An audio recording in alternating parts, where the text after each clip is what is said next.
Hi trial advocates. Here நாம் சில வார்த்தைகளுக்கான அர்த்தங்களை தெரிந்து கொள்வோம்.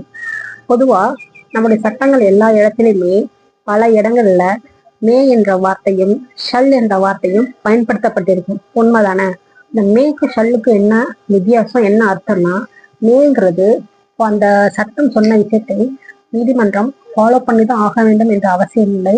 அவர்களுடைய உள்ளார்ந்த அதிகாரத்தை, அதாவது டிஸ்கிரிப்ஷன் பவரை பயன்படுத்தி கொள்ளலாம். அதே சல் என்ற இடத்துல சட்டம் சொன்ன அந்த விஷயத்தை வலியுறுத்தி செய்தே ஆக வேண்டும். இதுதான் மேக்கும் சல்லுக்கும் உள்ள வித்தியாசம். நெக்ஸ்ட் நம்ம பார்க்க போறது இன்ஃபர்மேஷன். இன்ஃபர்மேஷன் என்னன்னா, ஃபர்ஸ்ட் இன்ஃபர்மேஷன் ரிப்போர்ட் சொன்னோம் இல்லையா, எஃப்ஐஆர் முதல் தகவல் அறிக்கை சொன்னோம் இல்லையா. இந்த ஃபர்ஸ்ட் இன்ஃபர்மேஷன் ரிப்போர்ட்டுங்கிறது சிஆர்பிசிலேயோ அல்லது பிஎன்எஸ்எஸ்லயோ எங்கேயுமே சொல்லப்படவில்லை. அங்க உள்ள செக்ஷன்ல 154 ஆஃப் சிஆர்பிசி மற்றும் 173 ஆஃப் பிஎன்எஸ்எஸ் 2023 ஆக்ட்ல சொல்லப்பட்ட விஷயம் இன்ஃபர்மேஷன், அதாவது தகவல்.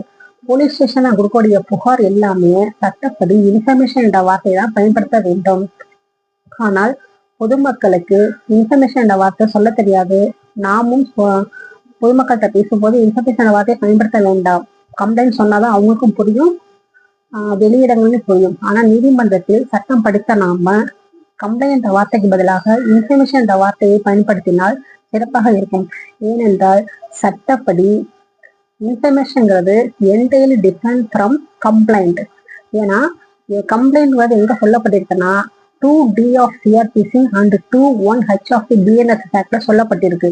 கம்ப்ளைண்ட்ல என்னன்னா, நீதி, அதாவது ஒரு மேஜிஸ்ட்ரேட்டை போலீஸ் அல்லாத எந்த ஒரு நபருமே அவர் மீது இழைக்கப்பட்ட அந்த குற்றம் சம்பந்தமாக தெரிந்த நபர் மீதோ அல்லது தெரியாத நபர் மீதோ நடவடிக்கை எடுக்க வேண்டி வாய்மொழியாகவோ எழுத்துப்பூர்வமாகவோ ஒரு புகார் கொடுப்பாங்க. அந்த மேஜிஸ்ட்ரேட்டை கொடுக்கக்கூடிய அந்த புகார் மட்டும்தான் கம்ப்ளைண்ட் சட்டம் சொல்லுது. நம்ம போலீஸ் ஸ்டேஷன் ஒரு புகார் கம்ப்ளைண்ட் வராது, அது ஒன்று இன்ஃபர்மேஷன் தான். இப்ப சிஆர்பிசி இல்லாத ஒரு விஷயம் பிஎன்எஸ்எஸ் சொல்லப்பட்டிருக்காங்க. அது என்னன்னா, அந்த பிஎன்எஸ்எஸ்ல 21H அந்த ப்ரொவிஷனுக்கு கீழே எக்ஸ்பிரஷன் என்ற வார்த்தை சேர்க்கப்பட்டுள்ளது. இது சிஆர்பிசி சொல்லப்படவில்லை. அவங்க என்ன சொல்றாங்கன்னா, அந்த போலீஸ் ரிப்போர்ட், அதாவது போலீஸ் ரிப்போர்ட் கொடுப்பாங்க. நான் காக்னிசபிள் கேஸ்ல இந்த போலீஸ் ஒரு ரிப்போர்ட் கொடுத்து எனக்கு விசாரிக்கிறதுக்கும் அரசுக்கும் அனுமதி கொடுங்கன்னு சொல்லிட்டு ஒரு ரிப்போர்ட் கொடுப்பாங்க. அந்த ரிப்போர்ட்டு இந்த கம்ப்ளைண்ட்ல உள்ளடங்கும். அதே போல அந்த போலீஸ் ஆபீசர் கம்ப்ளைண்டாக கருதப்படுவான்னு சொல்லிட்டு அவங்க எக்ஸ்பிளேஷன் சொல்லப்பட்டிருக்காங்க. இந்த எக்ஸ்பிளேஷன் சிஆர்பி சொல்லப்படவே இல்லை. ஸோ இந்த விஷயங்களை தெரிந்து கொண்டு இந்த பொருட்கான மீனிங்கை